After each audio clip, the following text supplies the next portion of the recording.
Hello student, Katiyar education में आपका स्वागत है। आज मैं निर्मला कटियार 11th क्लास की पुस्तक आरो से गद्य खंड का पाठ 1 मुंशी प्रेमचंद जी द्वारा लिखित कहानी नमक का दरोगा पाठ पढ़ाऊंगी। इससे पहले हमने मुंशी प्रेमचंद जी के बारे में जानकारी हासिल की थी।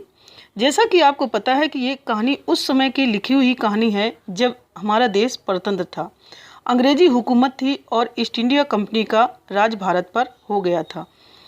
ये अपने कानून बना रहे थे और उन्हीं में से एक कानून नमक का बनाया गया था, क्योंकि वो चाहते थे कि ज़्यादा से ज़्यादा जो नमक है वो आयात किया जाए और ज़्यादा से ज़्यादा उस पर टैक्स लगा दिया जाए। और यही ही साथ 1882 ईस्वी में जो भारतीय नमक कानून बनाया गया था, उसमें इन्होंने नमक के उत्पादन का अपराध घोषित कर दिया था। जो नमक का उत्पादन किया जाता था तो उसको उन्होंने अपराध घोषित कर दिया था, ताकि सरकार का एकाधिकार स्थापित हो सके। आपको याद होगा कि 1930 में गांधी जी ने दांडी मार्च किया था, तो दांडी मार्च जो था ना, वो साल्ट मार्च के नाम से भी जाना जाता था। ये उन्होंने इसी नमक का कानून या नमक कानून को तोड़ने के लिए किया था। पर वह इसी कहानी की, ये जो कहानी है, इसी नमक कानून को लेकर के कहानी लिखी गई है और ये उसी समय में लिखी गई है जब हमारा देश नमक का कानून बना था, जब हमारा देश स्वतंत्र था। तो हम इस कहानी के बारे में अब विस्तार पूर्वक पढ़ते हैं। नमक का दरोगा, जो मुंशी प्रेमचंद जी द्वारा लिखित कहानी है। जब नमक का नया विभाग बना और ईश्वर प्रदत्त यहाँ पर है, ईश्वर के द्वारा दी गई या प्राप्त की गई प्रकृति चीज़ें, वस्तु के व्यवहार करने का निषेध का अर्थ है यहाँ वर्जित हो गया, तो लोग चोरी छिपे इसका व्यापार करने लगे। अनेक प्रकार के छल प्रपंचों का सूत्रपात का यहाँ पर है प्रारंभ हुआ। कोई घूस से काम निकालता था, घूस यहाँ रिश्वत के लिए कहा गया है, तो कोई घूस से काम निकालता था, कोई चालाकी से। अधिकारियों के पौबारा थे, पौबारा ये होना, इसका मतलब एक मुहावरा है, पौबारा यानी कि लाभ ही लाभ होना। पटवारीगिरी का सर्वसम्मानित पद छोड़ करके लोग इस विभाग की ओर बरकंदाजी करते थे। बरकंदाजी का मतलब होता है यहाँ नौकरी या चौकीदारी करना। इसके दरोगा पद के लिए तो वकीलों का भी जो ललचाता था या जी ललचाता था, वह समय था जब अंग्रेजी शिक्षा और ईसाई मत को लोग एक ही वस्तु समझते थे। फारसी का प्रारंभ यहाँ है प्रमुखता, या फारसी भाषा की यहाँ पर प्रमुखता थी। प्रेम की कथाएं और श्रृंगार रस के काव्य पढ़कर फारसीदा यहाँ है फारसी धर्म के जानकार लोग सर्वोच्च पदों पर नियुक्त हो जाया करते थे। मुंशी बंसीधर भी जुलेखा यहाँ पर आया है, ये यूसुफ के थे, उसकी जो यूसुफ और जुलेखा ये नायिका थी। वीर गथा समाप्त करके मजनू यहाँ पर आया है। लैला मजनू की जो कहानी थी, जो मजनू था वो नायक था लैला मजनू की कहानी का। और फरसाद था सीरी धर्म का जो नायक था, उसको फरसाद कहते हैं। सीरी और फरसाद दो नायक और नायिका थे कि प्रेम वृतांत को नल और नील की लड़ाई और अमेरिका के आविष्कार से अधिक महत्व की बातें समझते हुए रोजगार की खोज में निकले। उनके पिता एक अनुभवी पुरुष थे। समझाने लगे, बेटा घर की दुर्दशा देख रहे हो, ऋण के बोझ से दबे हुए हैं, लड़कियां हैं वह घास फूस की तरह बढ़ती चली जाती हैं। मैं कंगारे का वृक्ष हो रहा हूँ। कंगारे का वृक्ष है यहाँ पर नदी के किनारे का जो वृक्ष होता है वो बहुत ही जल्दी गिरने लगता है, यानी कि वो अपने बारे में कहते हैं कि मैं भी, मेरे गिरने का या मेरे समाप्त होने का कोई समय नहीं है, न मालूम कब गिर पड़ूँ। अब तुम ही घर के मालिक मुख्तार हो। मालिक मुख्तार मतलब होता है यहाँ पर कर्ता धर्ता। नौकरी में ओहदे की और ध्यान मत देना। ओहदे का मतलब होता है पद, यानी कि जो भी पद मिले उसको हासिल कर लेना। जैसा कि इस समय है, इस समय में सरकारी नौकरी के लिए लोग लाइन में लगे हुए हैं, लेकिन फिर भी उनको मौका नहीं मिल रहा है। तो इसको सभी लोग चाहते हैं कि कैसा भी पद हो, छोटा या बड़ा नहीं है, बल्कि हमें सरकारी नौकरी ही चाहिए। उसी समय जब ये ऐसा नमक का जो कानून बना था, उस समय भी यही थे। यह तो पीर का मजार है, निगाह चढ़ावे और चादर पर रखनी चाहिए। ऐसा काम ढूंढना जहाँ कुछ ऊपरी आय हो। ऊपरी आय का मतलब होता है यहाँ पर ऊपरी कमाई, यानी कि वेतन तो हमें मिले ही मिले, और वेतन के साथ साथ हमें रिश्वतखोरी यानी और भी अलग से पैसा मिलना चाहिए। मासिक वेतन तो पूर्ण मासिक का चांद है जो एक दिन दिखाई देता है और घटते घटते लुप्त हो जाता है। यहाँ पर लेखक समझाना चाहते हैं कि मासिक वेतन जो हमें पगार मिलती है वो तो पूर्ण मासिक की चांद की तरह है कि कब आती है और कब समाप्त हो जाती है। इसलिए हमें ऐसी जगह, ऐसे पद का नौकरी करनी चाहिए जहाँ पर हमें ऊपरी कमाई हो। ऊपरी आय बहता हुआ स्रोत है जिससे सदैव प्यास बुझती है। वेतन मनुष्य देता है, उसी से उसमें वृद्धि नहीं होती। ऊपरी आमदनी ईश्वर देता है। अब लोगों की सोच क्या थी कि ऊपरी की जमा कमाई होती है, जो भ्रष्टाचार की कमाई होती है, वो हमारे भगवान की देन है या परमात्मा की देन है, इसी से उसकी बरकत होती है। बरकत का मतलब होता है समृद्धि, यानी कि जो ऊपरी कमाई है उसी से ही बरकत होती है। तुम स्वयं विद्वान हो, तुम्हें क्या समझाऊं। इस विषय में विवेक की बड़ी आवश्यकता है। मनुष्य को देखो, उसकी आवश्यकता को देखो और अवसर को देखो, उसके उपरांत जो उचित समझो करो।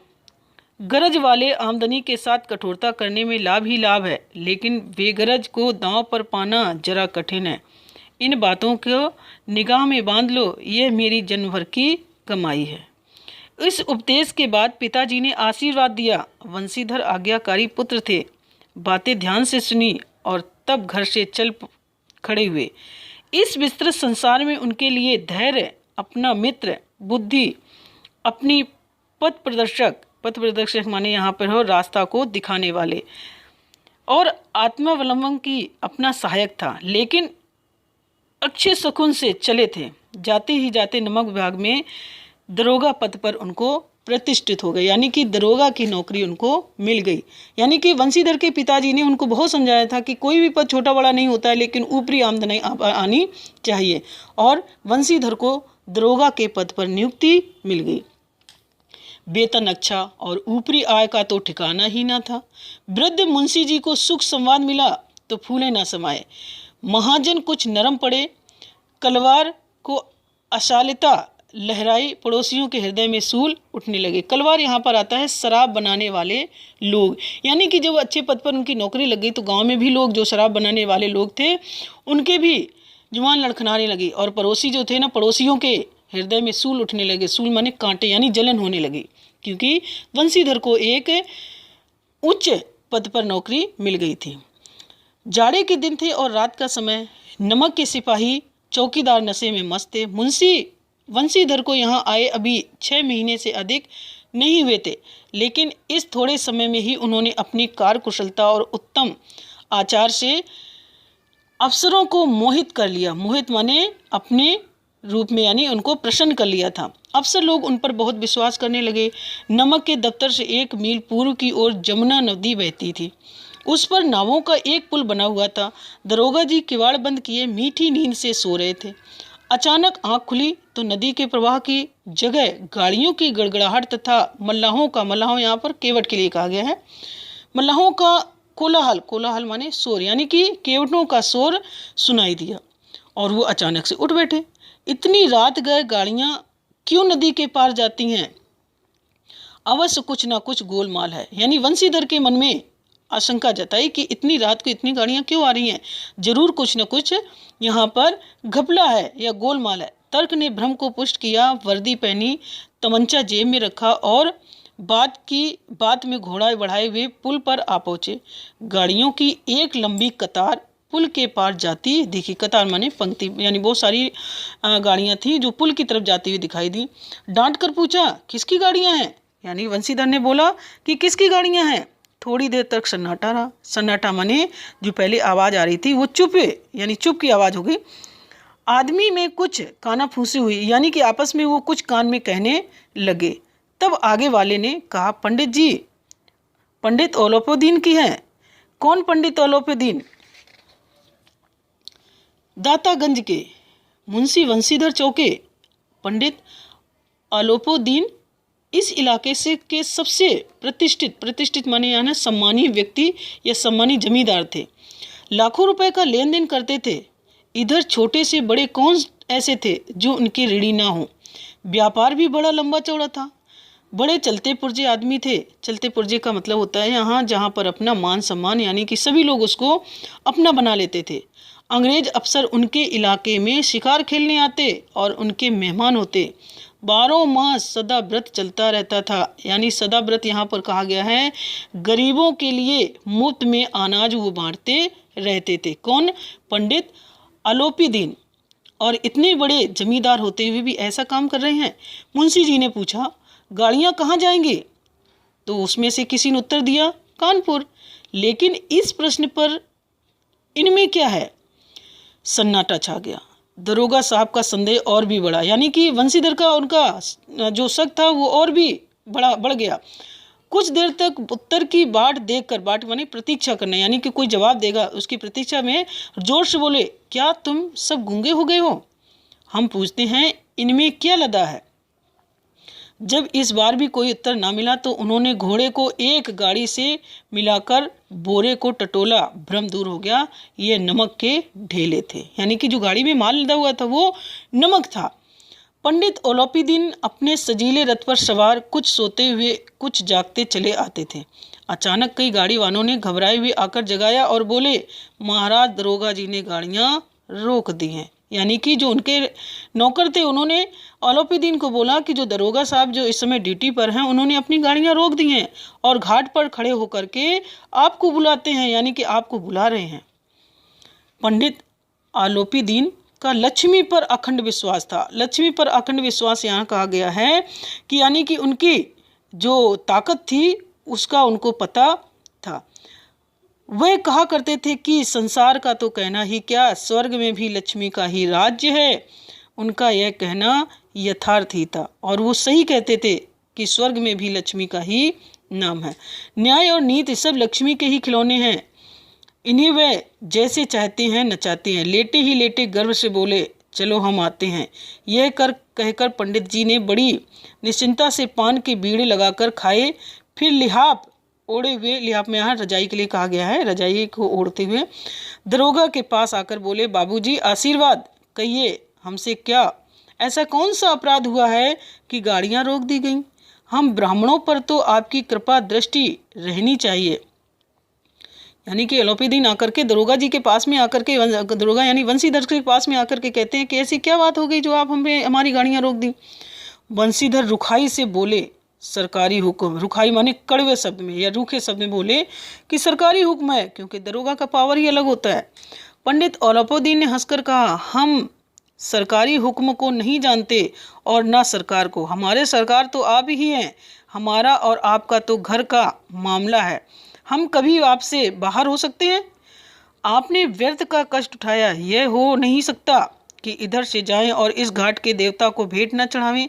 मैं तो आपकी सेवा में स्वयं ही आ रहा था।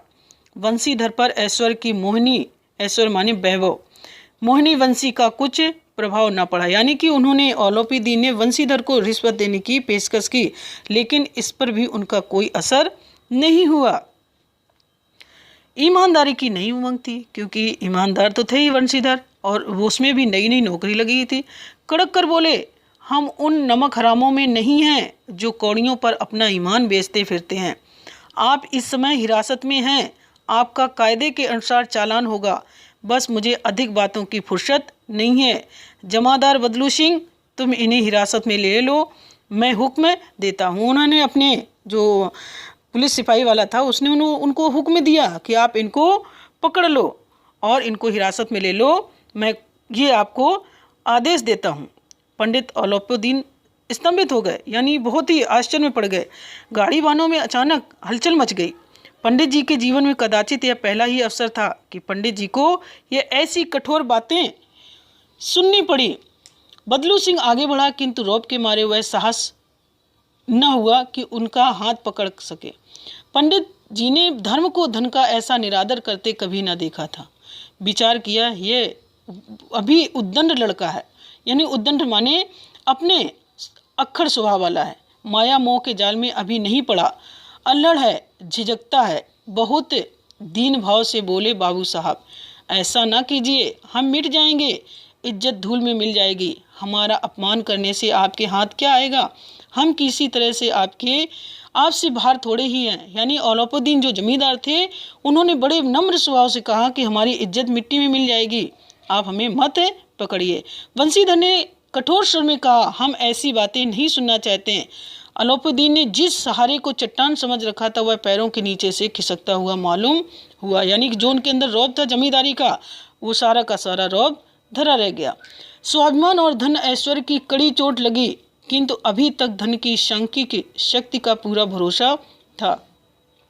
यानी उनको अभी भी लग रहा था कि हो सकता है धन की शक्ति अधिक होती है, तो हो सकता है वंशीधर मान जाए और अपने मुख्तार से, मुख्तार माने जो जमींदार का जो कर्मचारी होता है, जो लेखा जोखा या लेन देन का कार्य करता है, उससे बोले, लाला जी 1000 के नोट बाबू साहब को भेंट करो, आप इस समय भूखे सिंह हो रहे हैं। यानी कि इनको 1000 रुपये इनकी जेब में दे दो, क्योंकि ये भूखे, यानी कि इनकी रिश्वत लेनी है। वंशीधर ने गर्म होकर कहा, 1000 नहीं 1 लाख भी मुझे सच्चे मार्ग से नहीं हटा सकते।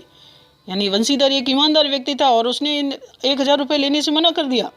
धर्म की इस बुद्धिहीन दृढ़ता और देव दुर्लभ त्याग पर मन बहुत झुंझलाया। अब दोनों शक्तियों में संग्राम होने लगा। धन ने उछल उछल कर आक्रमण करने शुरू किए। 1 से 5, 5 से 10, 10 से 15 और 15 से 20,000 तक नौबत पहुंची, किंतु धर्म अलौकिक वीरता के साथ इस बहुसंख्यक सेना के सम्मुख अकेला पर्वत की भांति अटल अविचलित खड़ा रहा। यानी कि जो रिश्वत की जो ये बड़ी रकम थी, उसको भी वंशीधर को हिला नहीं सके। अलाउद्दीन निराश होकर बोले, अब इससे अधिक मेरा साहस नहीं है, आगे आपका जो अधिकार है वो कीजिए। वंशीधर ने अपने जमादार को ललकारा। बदलू सिंह मन में दरोगा जी को गालियां देता हुआ पंडित अलाउद्दीन की ओर बढ़ा। यानी कि जो उनका बदलू सिपाही था, वो वंशीधर को गालियां, यानी मन में गालियां देने लगे और पंडित अलाउद्दीन की ओर बढ़ा। पंडित घबराकर 2-3 कदम पीछे हट गए। अत्यंत दीनता से बोले, बाबू साहब ईश्वर के लिए मुझ पर दया कीजिए, मैं 25,000 पर निपटारा करने को तैयार हूँ। यानी कि वो रिश्वत के रूप में 25,000 देने के लिए तैयार हो गए। असंभव बात है, 30,000 पर किसी तरह भी संभव नहीं। क्या 40,000 पर भी नहीं? 40,000 नहीं, 40 लाख पर भी असंभव। बदलू सिंह, इस आदमी को अभी हिरासत में ले लो। यानी कि बात बढ़ते बढ़ते 25 से 30, 30 से 40, 40 से 40,000 तक, यानी 40 लाख तक भी उन्होंने लेने से मना कर दिया। धर्म ने धन को पैरों तले कुचल डाला। अलाउद्दीन ने एक हिष्ट पुष्ट मनुष्य को हथकड़ियाँ लिए हुए अपनी तरफ आते देखा। चारों ओर निराशा और कातर दृष्टि से देखने लगे। इसके बाद एकाएक मूर्छित होकर गिर पड़े। यानी कि जमींदार को और बहुत ही अफसोस हुआ, क्योंकि उनके हथकड़ी लग चुकी थी और वो बहुत ही सोचने के कारण वो मूर्छित हो गए। धन्यवाद। आगे की कहानी हम अगले वीडियो में पढ़ेंगे। धन्यवाद। अगर आपको मेरा वीडियो पसंद आया है तो लाइक कीजिए, सब्सक्राइब कीजिए और बेल आइकन दबाना ना भूलिए।